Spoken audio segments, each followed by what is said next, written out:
వెంకటేశాయ. ఈరోజు గురు సన్నిధి కార్యక్రమానికి స్వాగతం, సుస్వాగతం.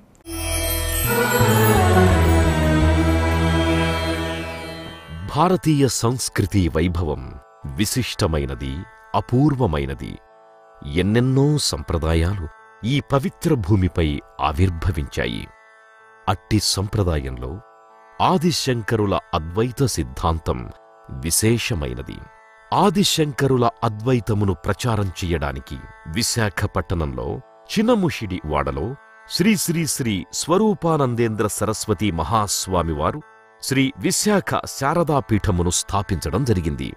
శ్రీ స్వామివారు బాల్యంలోనే సన్యసించి పవిత్ర హిమాలయాలలో, హరిద్వార్, ఋషికేశ్ ప్రాంతాలలో మహనీయులైన గురువులను సేవించి వారి గురువులు శ్రీ శ్రీ శ్రీ అద్వైతానందేంద్ర సరస్వతి మహాస్వామివారి ఆదేశానుసారం విశాఖలో శ్రీ శారదాపీఠాన్ని స్థాపించారు. ఈ వారం గురు సన్నిధి.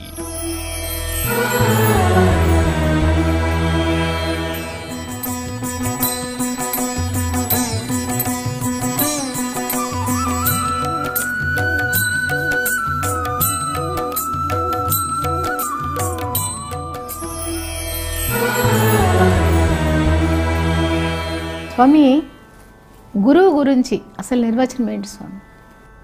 మన భారతదేశంలో భగవంతుని చూడాలి అంటే గురువు యొక్క అనుగ్రహం ఉంటేనే భగవంతుడు దర్శనం అవుతుందని వేదాలు, స్మృతులు అన్నీ కూడా తెలియజేస్తున్నాయి.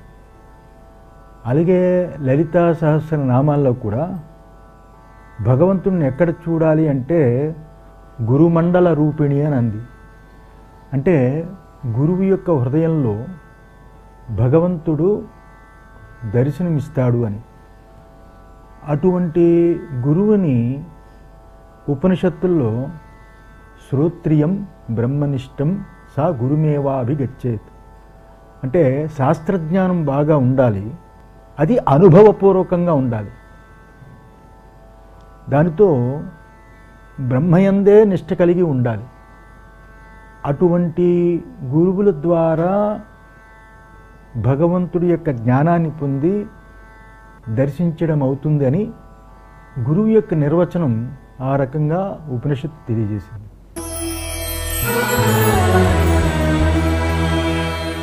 ఈనాటి గురు సన్నిధి కార్యక్రమంలో విశాఖ శ్రీ శారదాపీఠాధిపతి అయిన శ్రీ శ్రీ శ్రీ స్వరూపానందేంద్ర స్వామి గారితో ఈనాటి గురు సన్నిధి కార్యక్రమం. నమస్తే స్వామి.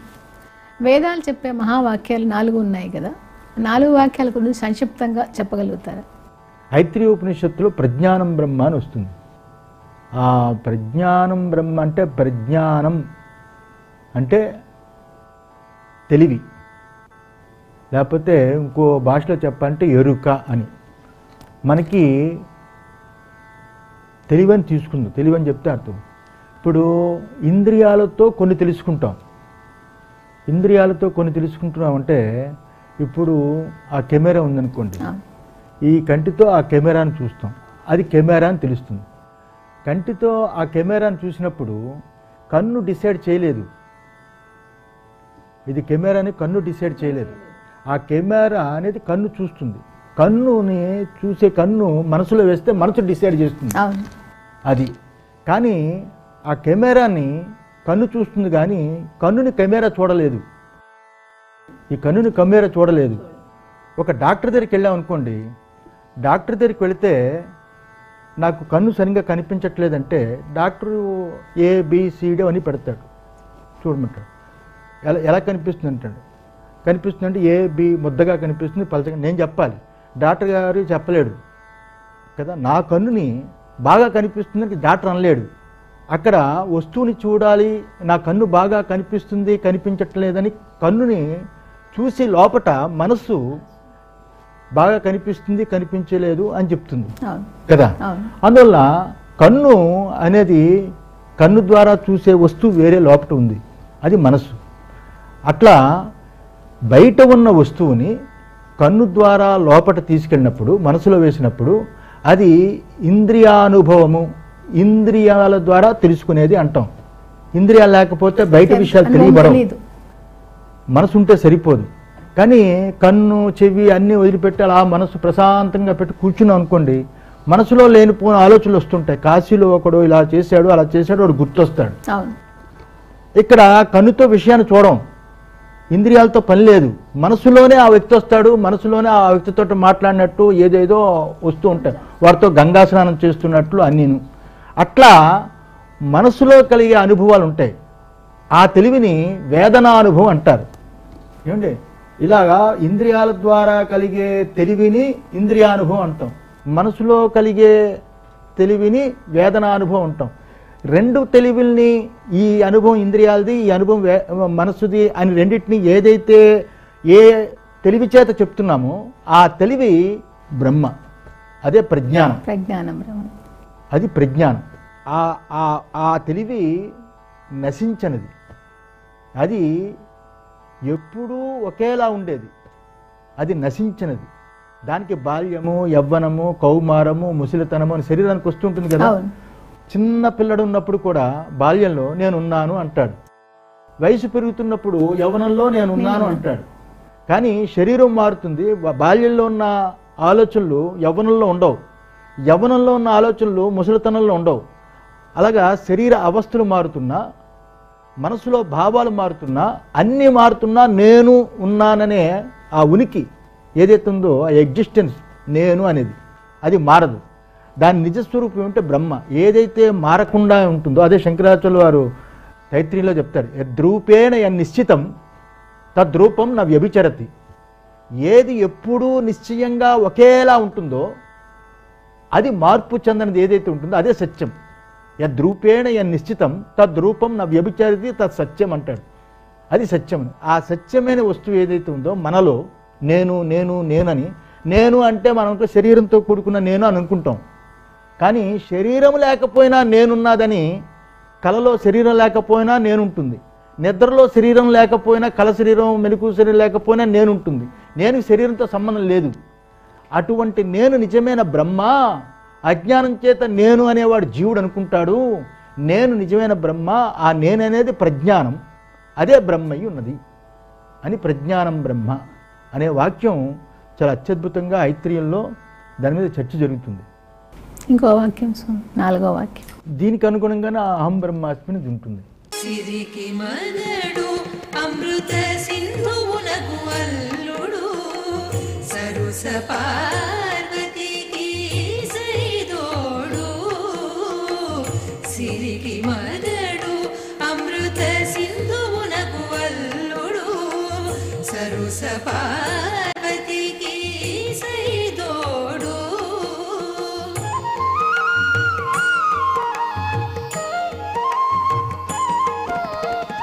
గరిమల బ్రహ్మకు కన్న తండ్రి ఇతడు పరదిశి పూనకు బావ ఇతడు.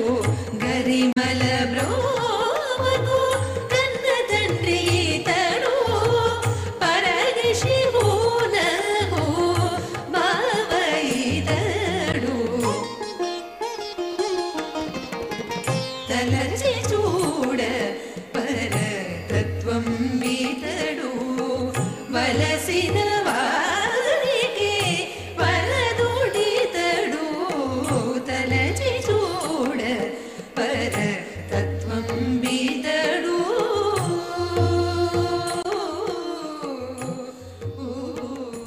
స్వామి, ఇప్పుడు మామూలు ఇంత వేదాంత విజ్ఞానం అనేది మామూలు జనాలకి ఇప్పట్లో సాధ్యం కాదు. అది ఎవరో దాని గురించి ఆలోచించిన వాళ్ళకి మాత్రమే ఇంతటి జ్ఞానం కలుగుతుంది. మామూలు సామాన్య మానవులు అనే వాళ్ళకి ఇంతటి జ్ఞానం అనేది ఏమీ రాదు. వాళ్ళకి మీరు ఏ విధంగా దేవుని గురించి చెప్తారు, ఏ విధంగా అనుసరించమని చెప్తారు? ఒకటి మాత్రం వాస్తవం, ఈ జ్ఞానం ఏదో చాలా కఠినమైనది, ఎవ్వరికి రానిది, ఇది చాలా గుహ్యమైనది అనేది తప్పుడు భావాలు పూర్వీకుల నుంచి నడుస్తుంది. ఇది గుహ్యం అనే మాట కఠోపనిషత్తులో వస్తుంది, భగవద్గీతలో వస్తుంది. గుహ్యం అంటే సూక్ష్మం అని అర్థం, అంతేగాని చెప్పకూడని గుహ్యం అని కాదు. ఇక్కడ సూక్ష్మమైనది అని అర్థం. ఇక్కడ అందరికీ అర్థమవుతుంది. ఈ భారతదేశం ఔన్నత్యం, గొప్పతనం ఏంటంటే అన్ని కులాల వారికి, సమస్త కులాల వారికి పరమాత్మ ఒక్కడే. అందరి హృదయాల్లో ఉండేవాడు వాడే. అందరికీ దర్శనం ఇవ్వడానికి రెడీగా ఉన్నవాడు వాడే. చెప్పే గురువు ఎవడైతే ఉన్నాడో ఈ వేదాంత విషయంలో చెప్పగలే సత్తా ఉంటే ఏ కులం వాడైనా, స్త్రీ అయినా, పురుషుడైనా, ఎవరైనా వాడికి పెద్ద లౌకిక జ్ఞానం అక్కర్లేదు. లౌకిక జ్ఞానంలో అయితే తెలివితేటలు కావాలి. ఈ భగవంతుడి విషయంలో ఈ తెలివితేటలు ఉండకూడదు, ఏకాగ్రత కావాలి. ఏకాగ్రత ఉంటే చెప్పగలిగే గురువు గొప్పవాడైతే ఇక్కడే ఎవ్వరికైనా తెలియజేయచ్చు. అంత సులువైనది వేదాంతం, అంత సులువైంది.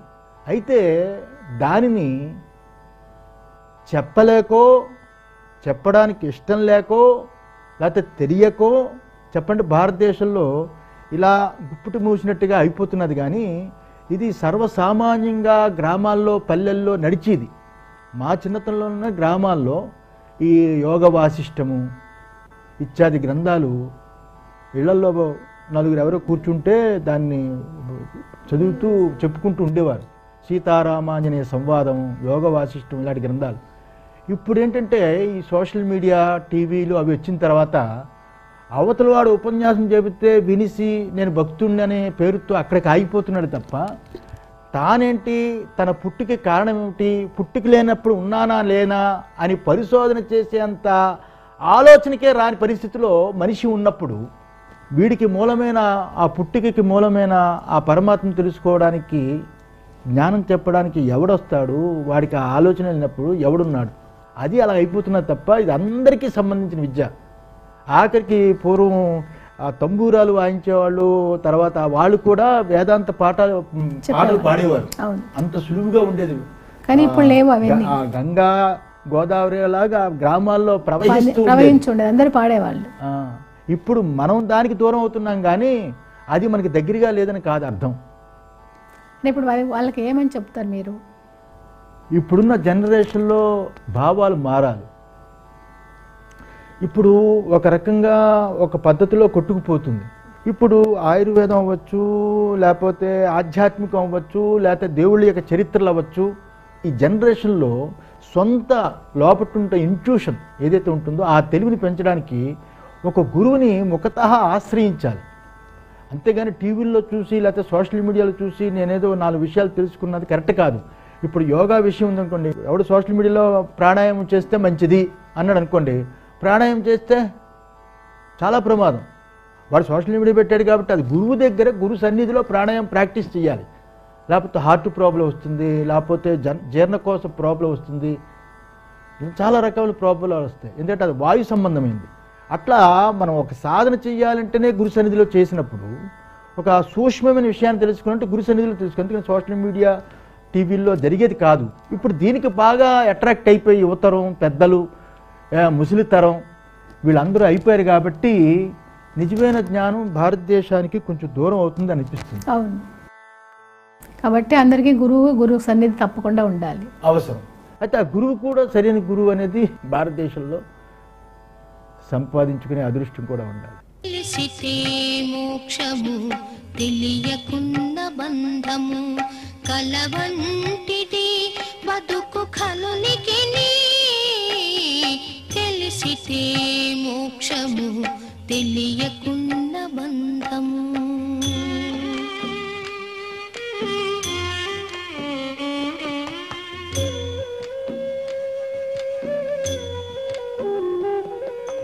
అనయము సుఖమేడది అవల దుఃఖమేడది తనువుపై ఆశలేని తత్వమతికి. అనయము సుఖమేడది అవల దుఃఖమేడది తనువుపై ఆశలేని తత్వమతికి. కొనిగితే పాపమేది పుణ్యమేది కర్మమందు. కొనిగితే పాపమేది పుణ్యమేది కర్మమందు. పునర ఫలము వల్లని యోగికిని. తెలిసితే మోక్షము తెలియకున్న బంధము కలవంటిది బతుకు కలునికి. తెలిసితే మోక్షము తెలియకు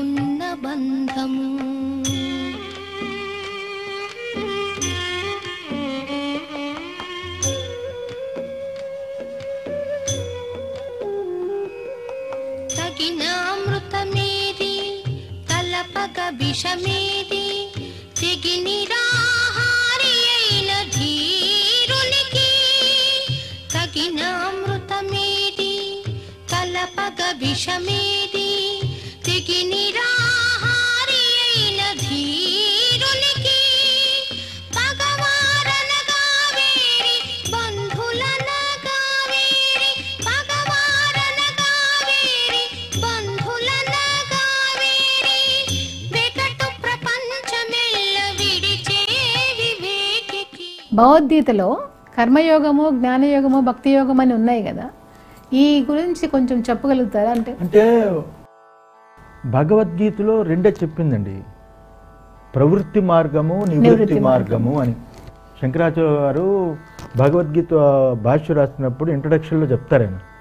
ప్రవృత్తి మార్గము, నివృత్తి మార్గము రెండే చెప్పింది. ప్రవృత్తి మార్గం అంటే కర్మయోగం, కర్మయోగము, ధ్యానయోగము, భక్తి యోగము, ఇవన్నీ కర్మ మార్గంలోకి వస్తాయి. ఎందుకంటే ఇవన్నీ సాధనలు. ఇవన్నీ ఒకటేమో కర్మ మార్గం, బాహ్యంగా యజ్ఞము, యాగము, లేకపోతే జపాలు ఇలాంటివి ఏవి చేసినా అది బాహ్య కర్మలు. అంతరంగా మానసికంగా ధ్యానము, భక్తి ఇలాంటివి ఏవి చేసావో అది మానసిక కర్మలు. రెండు కర్మలు, ఇది ప్రవృత్తులు. అది చెప్పింది దేనికి? సాధారణమైన సాధకుడికి సాధనలుగా చెప్పింది. రెండు నివృత్తి మార్గం. నివృత్తి మార్గం అంటే భగవంతుడిని తెలుసుకునే మార్గం. అది సూక్ష్మమైన మనస్సు కలిగితే ఈ సాధనల ద్వారా, దాని ద్వారా పరిశోధించి పరిశీలించి గురువాక్యాల ద్వారా ఆ భగవంతుడిని దర్శించే అద్భుతమైన మార్గం భగవద్గీతలో ఉంది. భగవద్గీత సాధన గ్రంథం అని పేరు. ఇప్పుడు బ్రహ్మసూత్రాలు జడ్జిమెంట్, న్యాయ ప్రస్థానం అంటారు దాన్ని. న్యాయ ప్రస్థానం జడ్జిమెంట్ చేస్తుంది. ఉపనిషత్తులు శృతి ప్రస్థానం అంటారు, అంటే వేదం కాబట్టి. భగవద్గీత సాధన ప్రస్థానం, సాధన ఎక్కువగా ఉంటుంది. అలాంటి భగవద్గీతలో అద్భుతమైన వేదాంతం చెప్పింది. నా సతో విద్యతే భావో నా భావో విద్యతే సతః అంటుంది. లేనిది పుట్టదు, ఉన్నది పోదు, లేనిది రాదు, లేనిది రాదు. నాసతో విద్యతే భావో నా భావో విద్యతే సతః. అట్లా అద్భుతమైన వేదాంతం అందులో ఉంది. అందువల్ల ఉన్నది పోదు అంటే, ఉన్నది పోదు అంటే ఏమిటది? వెతకాలి కదా. అది భగవద్గీత చాలా అద్భుతంగా వివరిస్తుంది. చాలా సులువైన భగవద్గీతలో చాలా సులువుగా వేదాంతాన్ని బోధించింది. అయితే భగవద్గీత పారాయణ గ్రంథం వరకే. అదే కర్మయోగం అంటే ఏం చెప్తోంది? కర్మయోగం వాళ్ళ బాధ్యత చాలా అద్భుతంగా చెప్తుంది. కర్మణ్యే వాధికారస్తే మా ఫలేషు కదాచ. నువ్వు కర్మ చేయి, ఫలాన్ని ఆశించుకు అని భగవంతుడు చెప్పాడు. మామూలుగా మనిషి ఏమనుకుంటాడు? ఫలం ఏమీ లేకుండా, కోరిక లేకుండా కర్మ ఎందుకు చేస్తాడు? కోరుకుంటే కదా కర్మ చేస్తాడు. తినాలని కోరుకుంటే వంట వండుకుంటాడు, అందువల్ల తింటాడు. కానీ కోరిక లేకుండా. ఇక్కడ భగవంతుడు చెప్పిన సూక్ష్మం ఏమిటి అంటే, అలాగా వీళ్ళు కుతర్కంతో కుయుక్తులతో ప్రశ్నలు వేయకుండా అని చెప్పింది ఏంటంటే, నువ్వు ఏ కర్మ చేసినా, లౌకిక కర్మ చేసినా, వైదిక కర్మ చేసినా, లేకపోతే దైవ కర్మ చేసినా, నువ్వు ఇప్పుడు దేవుణ్ణి మన భక్తితో కొలుస్తాం. దేవుణ్ణి భక్తితో కొలుస్తామంటే తిరుమల వెంకటేశ్వర స్వామి దగ్గరికి వెళ్ళినా, లేకపోతే శ్రీశైలం మల్లన్న దగ్గరికి వెళ్ళినా, నాకు అది కావాలి ఇది కావాలి అన్నీ ఇస్తా, నీకు ఇది పంపిస్తాను, లేకపోతే ఉండిలో డబ్బులు వేస్తాను, నువ్వు నాకు అన్నీ చెయ్యు అని చేసేది భక్తి కాదు. భక్తి అంటే ప్రేమ అని అర్థం. ఒక నిండైన హృదయం గలవాడు తల్లిని ఎలా ప్రేమిస్తాడో, ఒక తండ్రిని ఎలా ప్రేమిస్తాడో, దేవుణ్ణి కూడా అలా ప్రేమించడమే భక్తి. అలాగా దేవుడి మీద ప్రేమతో దైవకర్మ చెయ్యాలి. నా తండ్రికి కాళ్ళు పడుతున్నాను, నా తల్లికి కాళ్ళు పడుతున్నాను, నా తల్లి తండ్రిని నేను పోషిస్తున్నాను అన్నట్టు ఆ దేవుడికి కూడా నివేదన చేసిన, దేవుడికి కూడా పూజ చేసిన, షోడశోపచార పూజ చేసిన, నా తల్లి తండ్రికి చేస్తున్నట్టుగా ఆ దేవుడికి చేస్తున్నాను ప్రేమపూర్వకంగా చేసేది భక్తి. అది కర్మతో కూడుకున్న భక్తి. అలాగే లౌకికమైన కర్మలు చేస్తాం అనుకోండి, మనం చేసే ఉద్యోగం, మనం ఒకరి దగ్గర పని చేసినా, లేకపోతే మనం ఒక వ్యాపారం చేసినా, ఏం చేసినా అందులో నిజాయితీయే అక్కడ దేవుడు. సత్యం, లంచాలు తీసుకోకుండా ఉండడం, ఉన్నది ఉన్నట్టుగా మాట్లాడడం, ధర్మయుతంగా జీవించడం, లౌకికమైన కర్మలు చేసిన పేదవాడికి తను సంపాదించిన 100 రూపాయలు కనీసం అందులో 10 రూపాయలు దానం చేయడం, పేదవాడిని చూడగానే హృదయం కరగడం, ఎవరికైనా అన్నం పెడితే వాడు తింటూ ఉంటే ఆనందించడం, ఇలాంటి ప్రక్రియ కూడా చేస్తే వాళ్ళల్లో భగవంతుడు, అందరిలో దేవుడు ఒకడే కాబట్టి అది కర్మయోగం. కర్మణ్యే వాదిక. నువ్వు వాడి వల్ల ఏ వస్తుంది ఫలం అని ఆశించి దానం చేయకు, ఏ వస్తుందని చెప్పి గుడికి వెళ్ళకు. సమస్త ప్రాణులు, ఇప్పుడు పిచ్చికి మనం గింజలు వేయాలి, పిచ్చికి బతకాలి, సమస్త జీవరాశులు బ్రతకాలి. సమస్త జీవరాశుల్లో భగవంతుడు ఉన్నాడు కాబట్టి ఆ ప్రాణి కదులుతుంది, భగవంతుడు లేకపోతే ఆ ప్రాణి చస్తుంది. ఆ చేతనం ఉందంటే భగవంతుడి యొక్క చేతనం. అందులో సమస్త ప్రాణులకి సూర్యుడికి కూడా ఆజ్ఞ ఇవ్వమని చెప్పింది. అది ఒక ప్రాణి, పెద్ద ప్రాణి. అంటే మనకంటే గొప్పది కాబట్టి మనకి దేవుడు, మనకి ప్రకాశాన్ని కలిగిస్తున్నాడు కాబట్టి దేవుడు. సమస్త ప్రాణులకి అంత భావన రావాలి. ఒక మానవుడి వరకే మనం పరిమితం అయిపోతే ఎలాగా? సమస్త జీవరాశులకి పెరగాలి. ప్రపంచమంతా భగవంతుడి యొక్క స్వరూపం. కనుక నేనేమంటా అంటే, మనం లౌకికమైన పని చేసినా అందరూ ఏమంటా అంటే ఇంట్లో హోమం చేయాలి, ఒక గంట పూజ చేసుకోవాలి, ఇచ్చేయాలి, బయటికి వెళ్ళాక సంపాదించాలి. అదే తప్పటడుగు. ఇంట్లో పూజ లేకపోయినా పర్వాలే, బయట సంపాదనలో తప్పు పని చేస్తే దానంత పాపం ఇంకొకటి లేదు. దానివల్ల దేవుడు కనిపించడం అది దేవి కర్మ అవ్వదు. నువ్వు తప్పుగా సంపాదించి దేవుడికి ఎంత ఖర్చు పెట్టినా అది మంచి ఫలితాన్ని రాదు. ఎంతమంది దేవుడికి ఎన్ని రకాల బంగారాలు వెండిలో అవి ఇచ్చినా ఎన్నో అవినీతిలో కూరుకుపోయిన వాళ్ళు మనం చూస్తున్నాం. అది దేవుడి తప్పు కాదు. అందువల్ల వాడు చేసే లౌకిక కర్మలో, వైదిక కర్మలో నిజమైన ప్రేమతో నిజాయితీగా భగవంతుడే నా చేత చేయిస్తున్నాడు, భగవంతుడు లేకపోతే చెయ్యి కదలదు. ఒక పుష్పం వేయాలంటే అది భగవంతుడి సృష్టి పుష్పం. ఒక పాలు దేవుడి మీద పొయ్యాలి అంటే ఆ యొక్క గోవులో ఆ పొదుగులో ఉన్న పాలు సృష్టి అయింది. ఒక నీరు పొయ్యాలంటే సృష్టి అయింది. ఈ చెయ్యి కదలాలి అంటే ఆ కదలిక ఆ చేతనం అయింది. ఆయన నా చేత చేయిస్తున్నాడు, ఆయన ద్రవ్యాలే నేను పోస్తున్నాను, ఆయన యొక్క ఫలాలే నేను ఇస్తున్నానని నిజమైన భావనతో నిజాయితీగా ఉన్నట్టుగా చేస్తే దాన్ని భక్తి, ప్రేమ, కర్మయోగం అంటారు తప్ప ఆశలతో కూడుకొని చేసేది కర్మయోగం కాదని అది వస్తుంది. పుష్పం ఫలం అని వస్తుంది కదా, పుష్పంతో. ఇప్పుడు అంటే దేవుడు భగవద్గీతలోనే ఇవన్నీ చేయలేని వాడికి అనన్యా చింతయంతో మాం జనాం పర్యుపాసత అని చెప్పారు లాస్ట్లో. అది ఏ విధంగా భావించమండి? ఎవడైతే నన్ను అన్యంగా చింతించకుండా ఉంటాడో, అన్యం అంటే దేవుడు వేరు నేను వేరు, నాకంట దేవుడు అన్యము అని అన్యంగా చింతించకుండా అనన్యంగా ఎవడైతే చింతిస్తాడంటే దేవుడు నేను ఒకటే, దేవుడు నాలోనే ఉన్నాడు, నాలో ఉండే నా కంటి ద్వారా ప్రపంచాన్ని చూస్తున్నాడు, నాలోనే ఉండే నా నోటి ద్వారా మాట్లాడిస్తున్నాడు, నేనేం చేసినా ఆయనే లోపటుండి నా ఇంద్రియాల ద్వారా చేస్తున్నాడు అని ఆ లోపట పరమాత్మని తనలోనే ఎవడైతే అనన్యా చింతయంతో ఆ రకంగా చింతన చేస్తూ ఉంటాడో వాడి యోగక్షేమాలు నేను చూస్తాను అని. చాలా మంచిది చెప్పారు స్వామి. స్వామి, ఇప్పుడు మీ పీఠం ద్వారా ఎన్నో యజ్ఞాలు కార్యక్రమాలన్నీ చేస్తున్నారు. ఈ యజ్ఞాలు వీటి పరమార్థం ఏమిటి? యజ్ఞాలు, హోమాలు, శ్రీచక్రార్చనలు, అమ్మవారి ఆరాధన ఇవన్నీ చాలా అత్యవసరం. భగవంతుడిని దర్శించడానికైనా లేకపోతే వేదాంత జ్ఞానం కలగడానికైనా ఈ బేస్మెంట్ అవసరం. చాలామంది ఏంటంటే వేదాంతం 4 ముక్కలు తెలియగానే దేవుడు నాలోనే ఉన్నాడు, ఇంక పూజలు ఎందుకు, పునస్కారాలు ఎందుకు అని తప్పుడు భావాలకు వెళ్ళిపోతారు. భగవంతుడు సర్వత్రా ఉంది అని అన్నప్పుడు దేవాలయాల్లో దేవుడు లేడని ఎందుకు అనుకుంటాం? భగవంతుడు సర్వత్రా ఉన్నాడు అని అన్నప్పుడు భగభగ మండుతున్న అగ్నిలో భగవంతుడు లేడని ఎందుకు అనుకుంటాం? భగవంతుడే భగభగ మండుతూ అగ్నిలా కనిపిస్తున్నప్పుడు ఆయనకు కావలసిన ఆహారం ఏదంటే ఆజ్యం, అది సమర్పిస్తూ భగవంతుడికే సమర్పిస్తున్నానని భావనతో చేసినప్పుడు అదే బ్రహ్మార్పణం బ్రహ్మ హవిహి బ్రహ్మాగ్నౌ బ్రహ్మణాహుతం అంటాం కదా. ఏది చేసినా అది భగవంతుడి యొక్క స్వరూపంగా చూడడానికి యజ్ఞాలు, హోమాలు, పూజలు, ఆరాధనలు అవన్నీ సర్వత్ర దృష్టి కలగడానికి మంచి సాధన అవుతుంది. అది చేసిన వాడే ఆత్మజ్ఞానం చేత భగవంతుడిని నిండుగా చూడగలడు, అవి లేనివాడు చూడలేడు.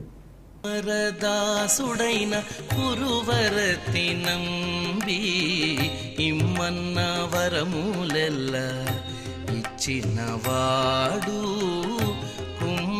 దాసుడైన పురువరతి నంబి ఇమ్మన్న వరములెల్ల ఇచ్చినవాడు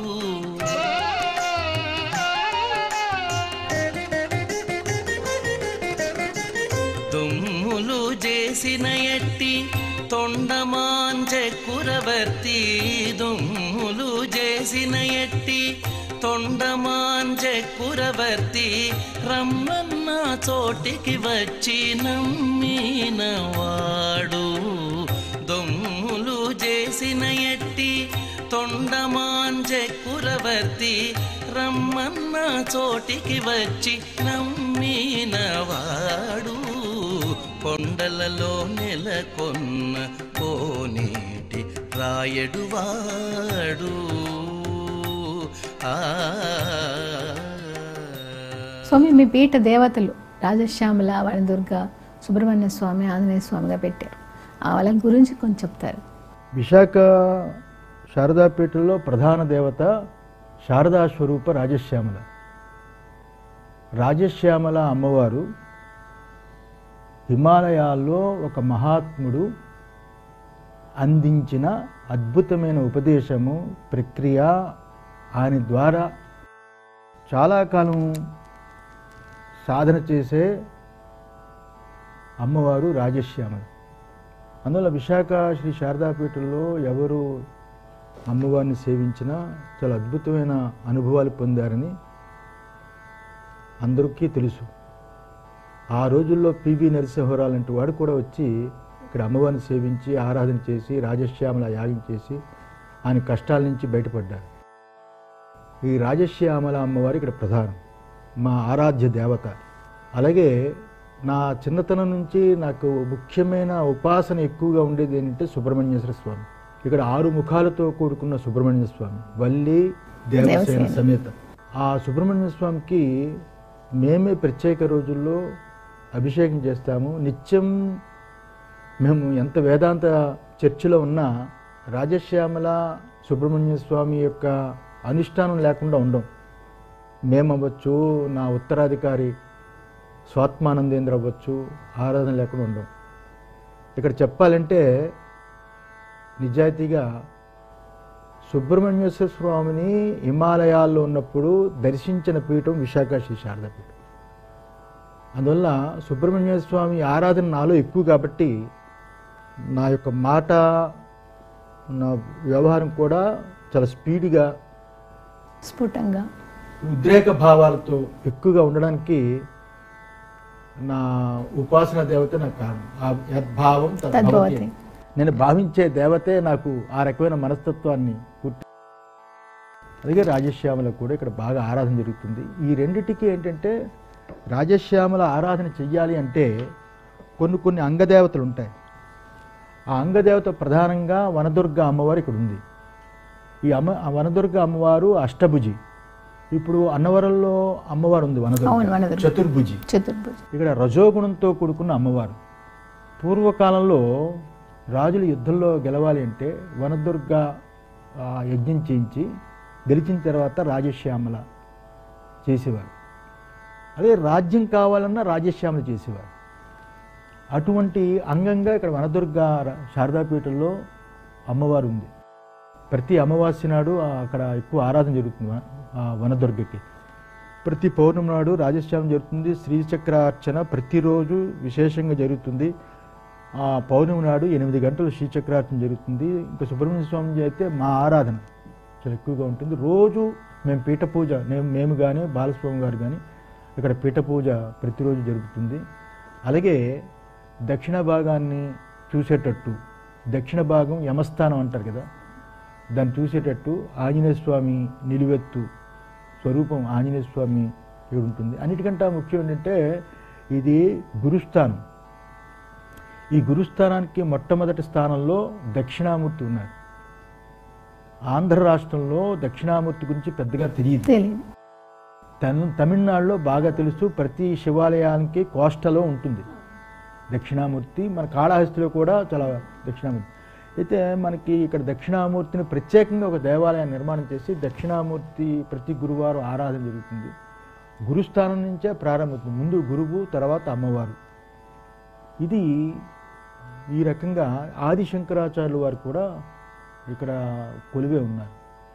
మాది ఆది శంకరాచార్యుల వారి యొక్క పరంపర కాకపోయినా పరిపూర్ణమైన ఆది శంకరాచార్యుల వారి యొక్క సంప్రదాయంతో నడుస్తుంది. పరంపర పీఠాలు చెయ్యంత పని ఆది శంకరాచార్యుల వారి యొక్క సంప్రదాయంతో కూడుకున్న సచ్చిదానందేంద్ర సరస్వతి స్వామి వారు 200 సంస్కృత గ్రంథాలు రచించారు.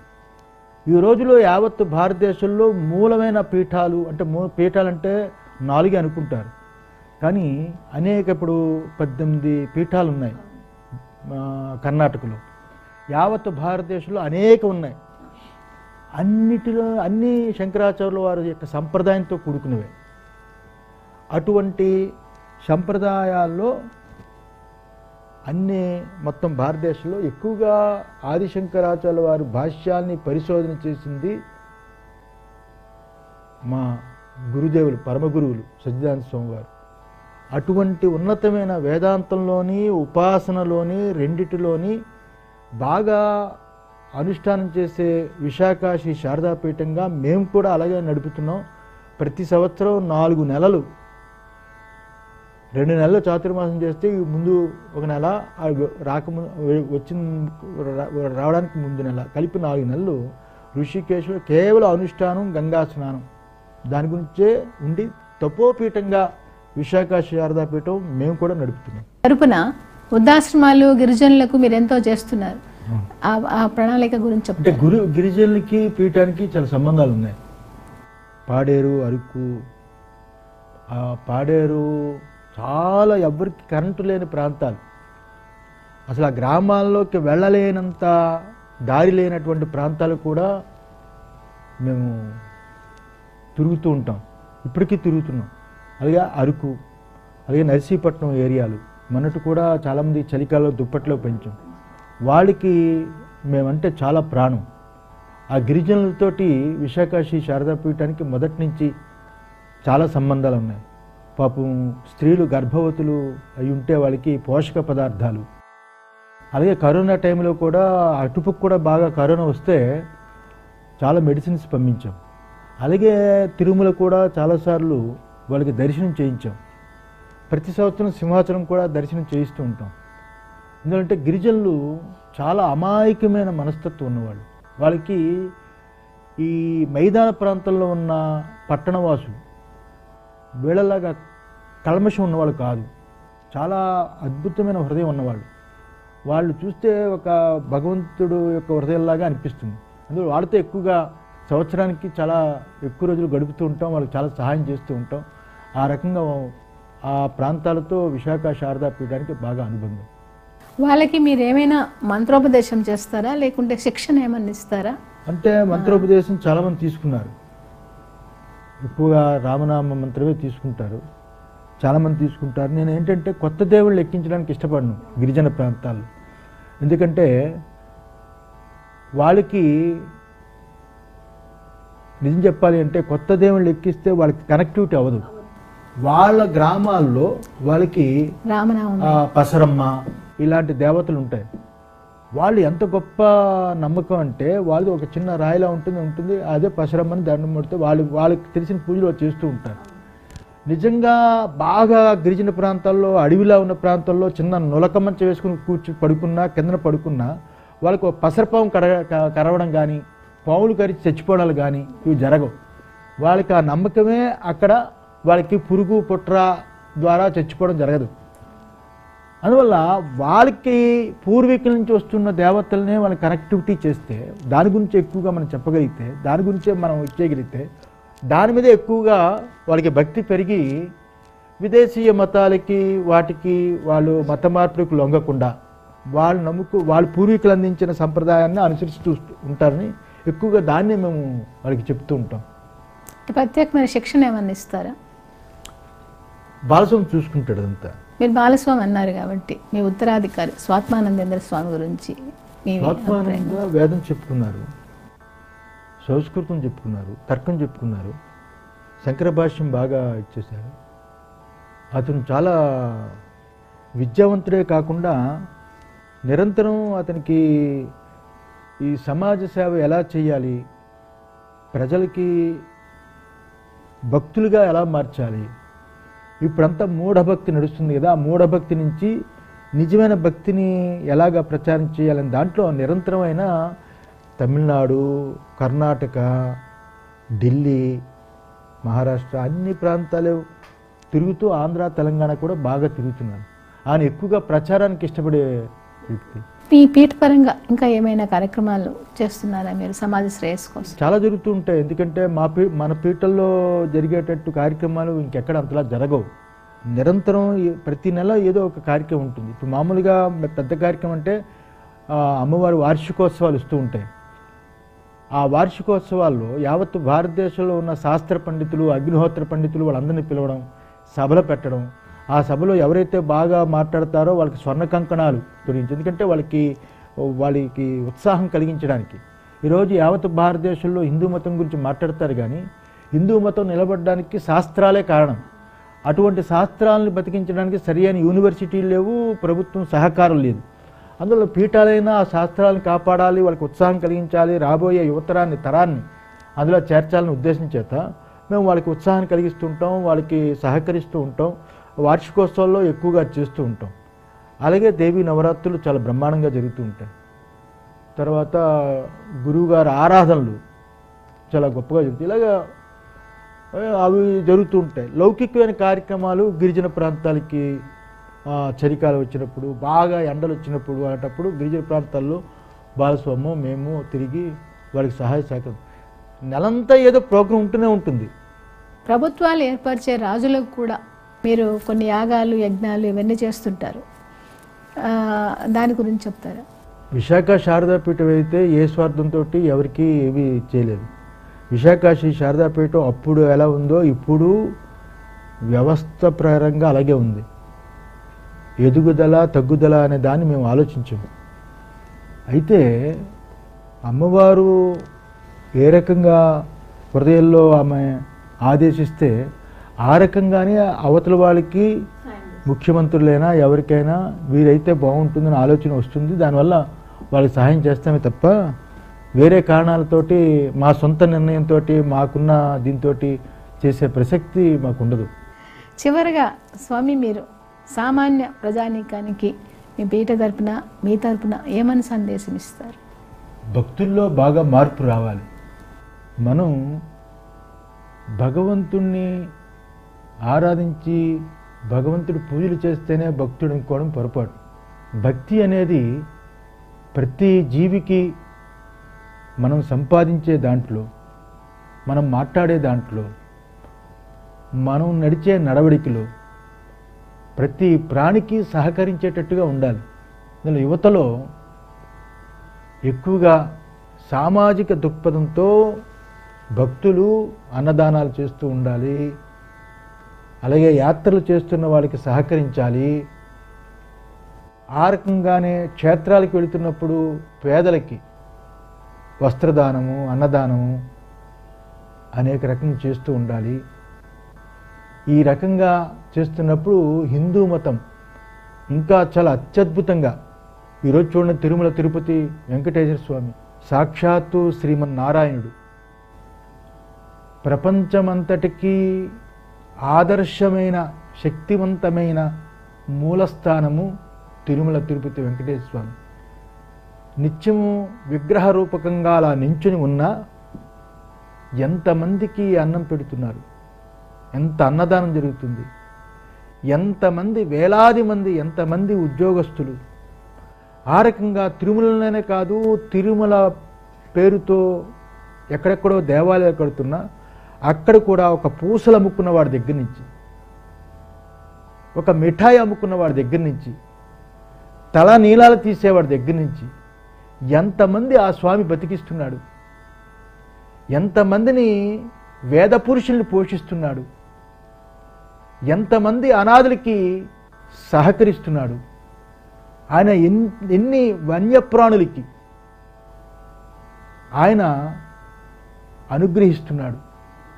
ఒక క్షేత్రంలో ఒక స్వామి అక్కడ నించొని యావత్తు భారతదేశంలో ఎన్ని సేవలు చెప్పాలంటే ఎన్నెన్ని గొప్ప పేర్లున్న ఏ క్షేత్రము చెయ్యని ఒకే ఒక్క స్వామి వెంకటేశ్వర స్వామి చేసి మనకి ఆదర్శంగా ఎలాగైతే కనిపిస్తున్నాడో ఆయన ఆదర్శంగా తీసుకొని మనం కూడా అందులో కనీసం ఒక బిందువంతైన సేవ చేయగలిగితే అంతకంటే గొప్ప భక్తి ఉండదని మా ఉద్దేశం. ఇదే మా సందేశం.